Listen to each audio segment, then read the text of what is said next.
This story happened to me last summer, and I wanted to share it with you guys.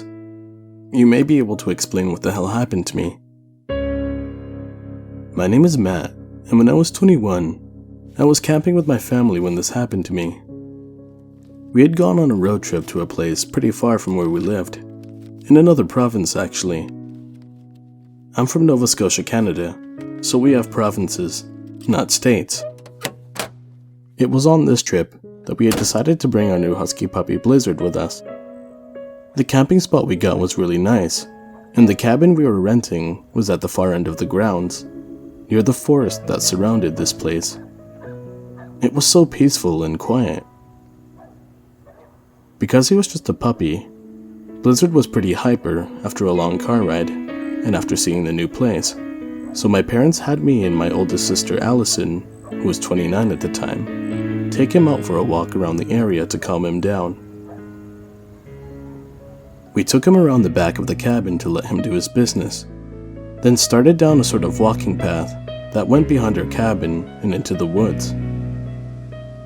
Blizzard was on a retractable leash, and Allison and I laughed as he started sniffing around, clearly happy to explore.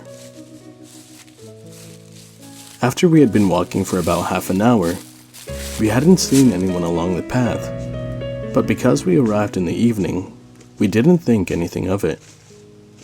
Suddenly, Blizzard started whining and pulling on his leash, trying to go off the trail into the woods. Allison and I couldn't see what he was after, but we assumed it was some kind of animal, like a squirrel or something, and we walked forward a bit to let him far ahead enough to see what he was after. Suddenly, Allison touched my shoulder and leaned in to whisper in my ear. Are you seeing that? I looked to where she was pointing, and because I was trying to hold on to Blizzard, who kept trying to go further into the trees, it took a moment for me to notice. When I did, my whole body went cold. There was something in the trees, watching us. It looked like a stag, but its fur was light gray, and the freakiest thing was its eyes, which were jet black, like its antlers. I can't even describe how freaky it was. It was so unnatural looking that neither of us could move. This thing turned its head without actually moving its neck, and just stared at us, not moving or making a sound.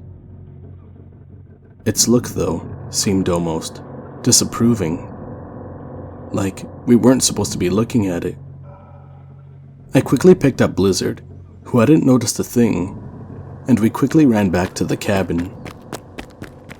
Whatever the thing was must have not followed us, because we couldn't hear it moving. We were both panting when we got back to the cabin, and told our parents what happened. They didn't seem too bothered by it, and thought we were just seeing things in the dim light. That night, Allison and I were sharing a room, and because it was summer, I decided to leave the window open. The way the room is set up is that there are two beds on either side, a door at one end that leads to a small deck on the back with the woods beyond it, and another door that leads to the living room kitchen area. It must have been around 3 a.m. when I got woken up by someone gently knocking on the door leading to the back.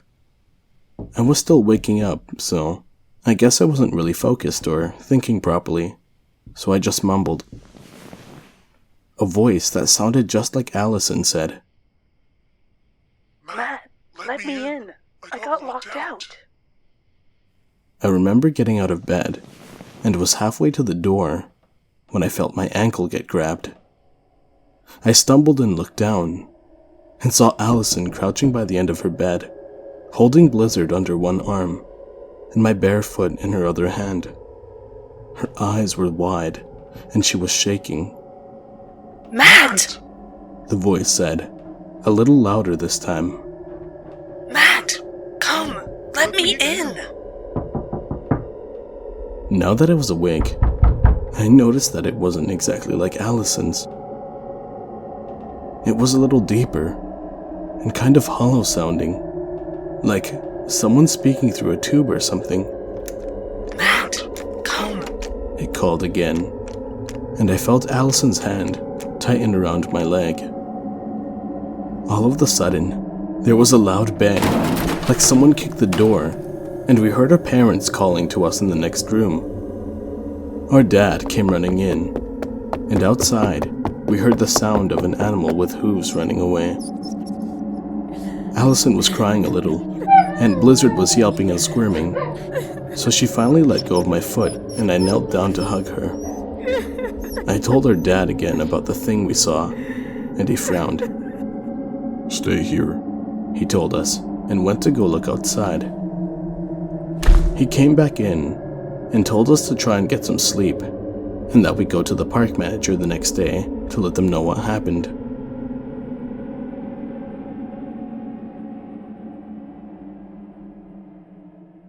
It wasn't until the morning that he told us what he saw.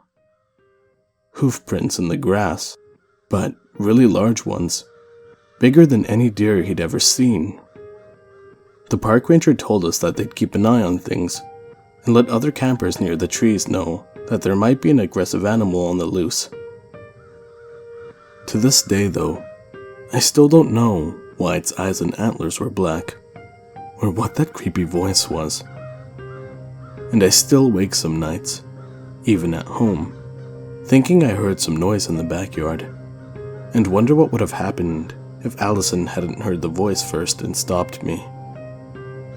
Whatever it was, it clearly wanted us outside, angry at whatever we had done to offend it. If anyone out there knows what the hell that thing might have been, please let me know. I'd appreciate any input. And if you're ever camping in Eastern Canada, be careful whenever you're taking a walk in the woods.